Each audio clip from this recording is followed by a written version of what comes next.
Welcome into Titans Today. I am Tom Downey. We are now in July, which means we are getting closer and closer to Titans training camp getting going. If you are excited about that with the new look offense under Brian Callahan, then like today's video for me right now.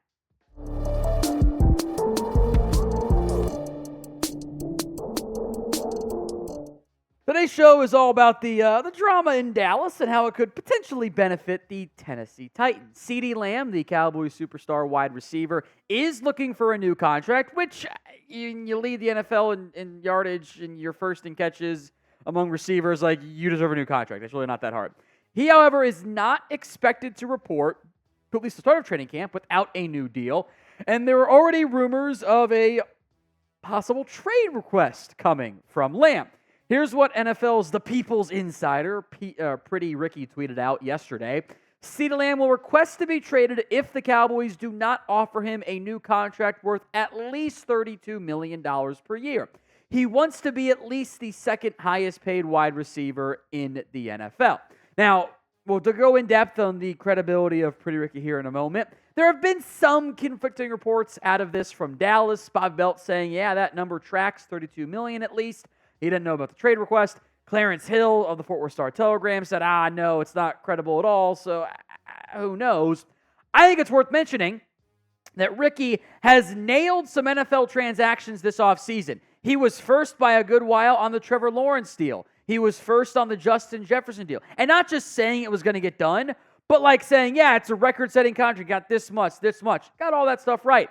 He got the Jared Goff deal right early, so far ahead that Adam Schefter said there's no deal imminent, and then a deal happened, which seems noteworthy. Got the Amon-Ra St. Brown deal. Got it all going with the Brian Burns trade details, getting the actual comp pick or the compensation right, money and trade-wise.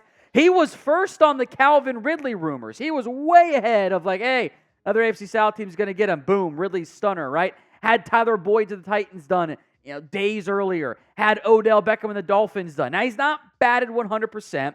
He's missed some stuff. Had the Snead trade not right. Had Devin White's year and number right, but the wrong team. Didn't have a great draft result necessarily either. So if there is truth to this, and the Cowboys continue to bungle their way through the offseason, you got to have interest, right? Every NFL team, not every NFL team, but almost every NFL team, should have interest here. CeeDee Lamb's a superstar caliber receiver. You don't find 1,700 yards by rolling out of bed. Those receivers are rare. So if you could get him, I think you owe it to yourself as an organization to figure out how much it would really cost you. We'll go more in depth on that here in a minute. But would you trade for CeeDee Lamb if you ran the Titans? Y for yes, N for no. It is the pinned comment on this video. So if the ad comes here on YouTube, great. Take advantage of it. Head down there and let me know. Now, as many of you know, I host the Cowboys Report here at Chat Sports. As the Cowboys Report host, I think the idea of trading CeeDee Lamb to Tennessee is stupid. It shouldn't happen. It's a bad idea for the Cowboys. As the Titans Today host, it's a great idea for Tennessee. See what the cost is. You're adding a legitimate, worst-case, top 5 wide receiver in the NFL. That's awesome. He genuinely is on a special path to begin his NFL career.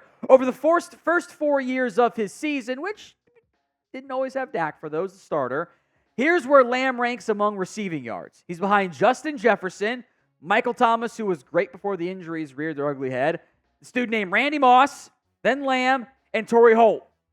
Pretty damn good company to be in. As much as I like what Tennessee has done in the wide receiving core this offseason, adding Calvin Ridley, adding Tyler Boyd, giving yourself better playmakers and more impact options at the position, they don't have a CeeDee Lamb. I don't know if Calvin Ridley's ever going to be as good as A.J. Brown was. And yeah, it's not the expectation necessarily either. I think that CeeDee Lamb is better than what A.J. Brown is right now. And I think even it was at his best, but I think he's still mostly in his prime. You add a legit number 1 receiver, Ridley becomes your 2, you figure out the rest. That's such a good wide receiver core.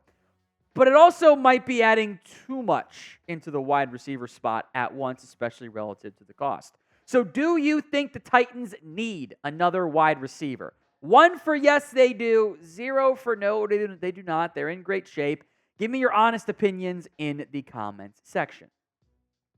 In many ways, the idea of adding CeeDee Lamb is not that different than the T. Higgins trade idea or free agency signing next year, whatever, minus the Brian Callahan connection, obviously. This one, though, would be even more expensive, not just from a contract cost, we'll get to that in a second, also the trade cost coming later on. It would be a pretty penny you're giving up to acquire one of the best young receivers in football. The highest paid wide receivers right now, the $32 million number was not an accident. It's more than what A.J. Brown is currently getting from the Detroit Lions. By the way, 4 of the top 5 guys have changed this offseason.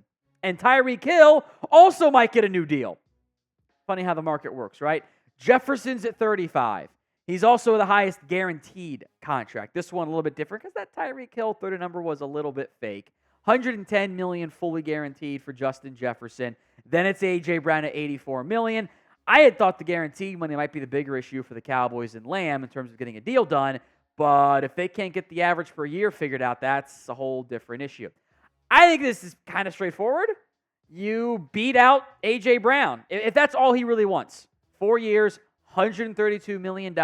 More guaranteed money, by the way, which I think would help get that deal done. $33 million per year. It's a lot of money for a team that also paid Calvin Ridley what now doesn't appear to actually be all that much money on the wide receiver market, but still, it's a lot. We'll talk the trade cost here momentarily, but if you haven't already, make sure you guys are subscribed. YouTube.com/Titans today for more free Titans YouTube videos. We have seen many a wide receiver trade over the years, and a lot of them fall into somewhat similar categories, right? Hollywood Brown from the Ravens to the Cardinals, a first, also got a third back for the Cardinals, so not quite true first round value. Tyreek Hill went for a first, second, and more. A.J. Brown went for a first and a third, which maybe a trigger warning there. Devontae Adams, a first and a second. Odell Beckham from the Giants to the Browns, a first, a third, and a player. Stephon Diggs to the Bills. This is the first Stephon Diggs trade. A first and a couple of day 3 picks. DeAndre Hopkins went for a second and a player in a hilarious trade by Houston. Amari Cooper went for a straight first the first time around. Brandon Cooks technically went for a first and change twice. Twice that happened for Brandon Cooks. Percy Harvin way back when. A first and a third. So at minimum, you have to move a first. I think it's probably more than that. I think something close to the Tyreek Hill trade, if there was going to be a trade no matter what, I think this is how you win and beat the other offers. Now, my issue with this trade idea specifically for Tennessee, a first and a second is a lot to give up when you don't know if Will Levis is truly your franchise guy. He may or may not be. If he is, this trade works out great because you're probably a playoff team, or at least close to it.